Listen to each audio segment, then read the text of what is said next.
Round up horror में आप सभी का स्वागत है।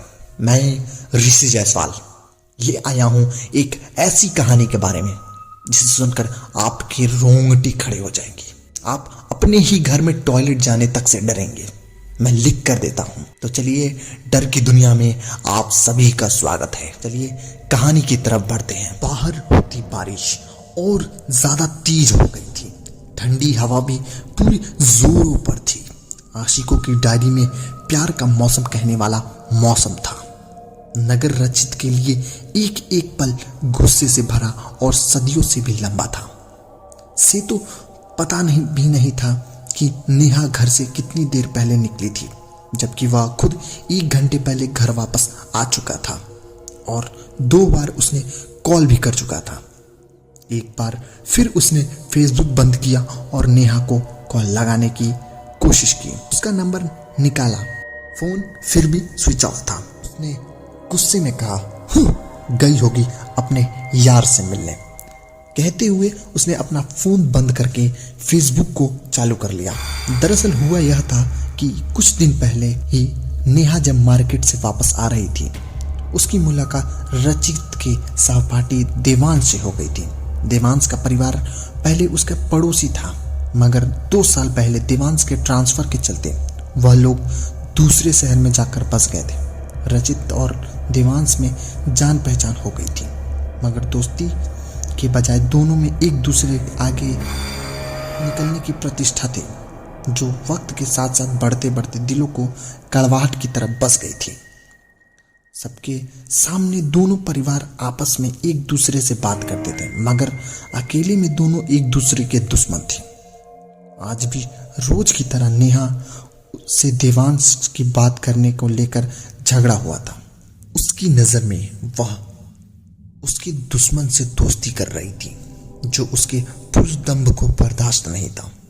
नेहा ने जब कॉफी मग टेबल पर रख के रचित को पुकारा, उसकी तद्रा टूटी हो गई। फुर्सत से तुम्हारे घर आने की जलती आंखों से घूरते हुए रचित ने कहा। नेहा से सवाल किया, हाँ आप कॉफी पीजिए। नेहा का चेहरा आज कुछ ज्यादा ही शांत और गंभीर था। वापस क्यों आ गई? वहीं रुक जाती, कौन सा यहां मैं अकेला मर जाता। एक नए ताने के साथ में रचित ने अगला प्रश्न किया। अपनी ठंडी आंखों से नेहा ने रचित की तरफ देखा। आज उसकी आंखें कुछ ज्यादा ही ठंडी और डरावनी महसूस हो रही थी। वह कुछ बोल नहीं रही थी, मगर उसकी आंखें खामोशी एक अलग ही इशारा कर रही थी। बाहरी सर्द हवाएं अंदर आने की कोशिश कर रही थी। बारिश का शोर भी अब कुछ थमने लगा था।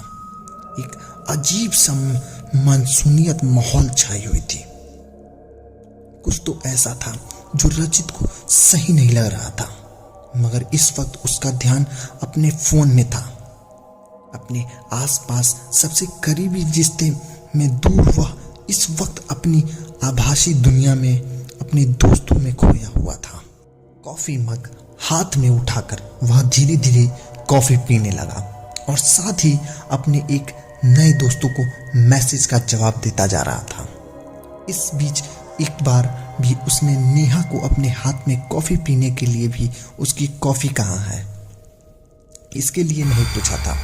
नेहा शायद अभी किचन में लाए राशन को ठीक से लगाने की कोशिश कर रही थी। आज नेहा के घर में होने के बावजूद भी घर में एक अजीब सी खामोशी पसरी हुई थी। आपके लिए खाने में क्या बनाऊं? कुछ देर बाद नेहा की आवाज ने खामोशी को तोड़ते हुए आवाज दी, आज पुलाव और रायता बना दो। फोन में घुसे घुसे ही उसने जवाब दिया। थोड़ी ही देर में किचन से पुलाव की खुशबू आने लगी थी और रचित को भी थोड़ी थोड़ी भूख लगने लगी थी। खाना लगा दिया था, आ जाइए। नेहा ने रसोई से पुकारा। ठीक है, अभी आता हूँ, कहते ही रचित खाने की मेज की तरफ बढ़ गया।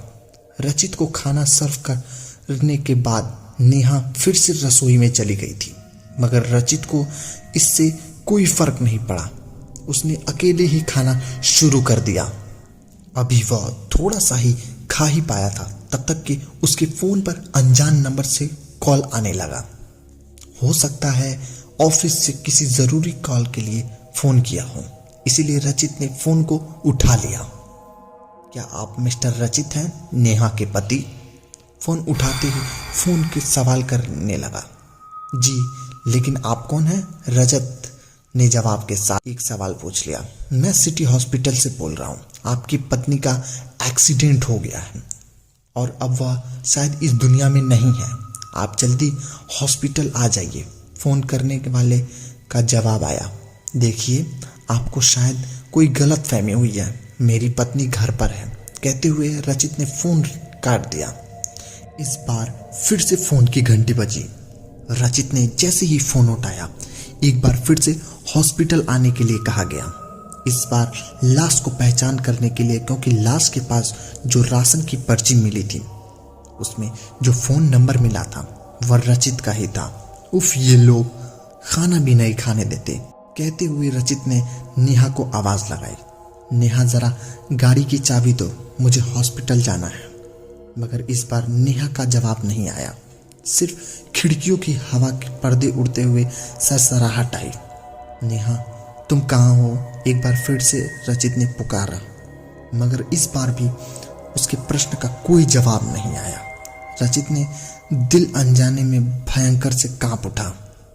नेहा, नेहा, तुम कहाँ हो? इस बार रचित ने घबरा कर पूछा। इस वक्त घर में उसके अलावा कोई और नहीं था जो उसका जवाब देता।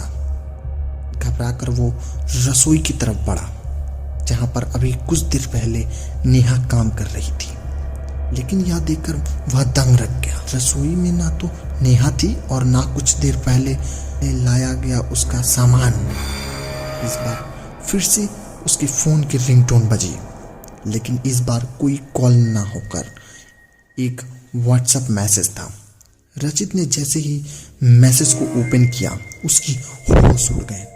नेहा का फोटो थी, मगर वह जिंदा नहीं थी। उसने वही कपड़े पहन कर रखे थे जो अभी कुछ देर पहले पहने हुई थी। रचित के हाथ पर फोन जमीन पर गिर गया और उसके बाद उसे कुछ याद नहीं रहा कि वह कहाँ है। तो बताओ, तुम्हें कैसी लगी मेरी कहानी? कहते हुए महिर ने शिवानी से एक आखिरी सवाल पूछा।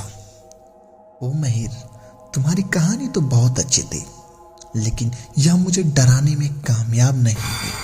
कहते हुए शिवानी ने अपनी आंखें बंद कर ली। ओके बाबा, ठीक है, तुम जीत गई। कहते हुए महिर ने अपना हाथ आगे कर दिया, जिस पर सिर रखकर शिवानी आराम से सो सके। उसे नींद आती थी। तकिया की तरह महिर का हाथ पर सिर रखकर सोती थी। महिर के सीने से लगकर शिवानी बहुत जल्दी नींद में सो गई। महिर, जो अब से 2 साल पहले रोड एक्सीडेंट में इस दुनिया को छोड़कर जा चुका था, और शिवानी आज भी उसकी रूह से बातें करती है। अगर आपको यह कहानी अच्छी लगी हो तो वीडियो को लाइक करिए और राउंड ऑफ हॉरर के चैनल को सब्सक्राइब करिए और बेल आइकन दबा दीजिए, क्योंकि आपको जब भी वीडियो पोस्ट होगा सबसे पहले आप तक पहुंचेगा और आप भी डर का मजा ले चुके। चलिए अगली वीडियो में मिलते हैं एक और नई और सच्ची कहानी के साथ। तब तक के लिए धन्यवाद।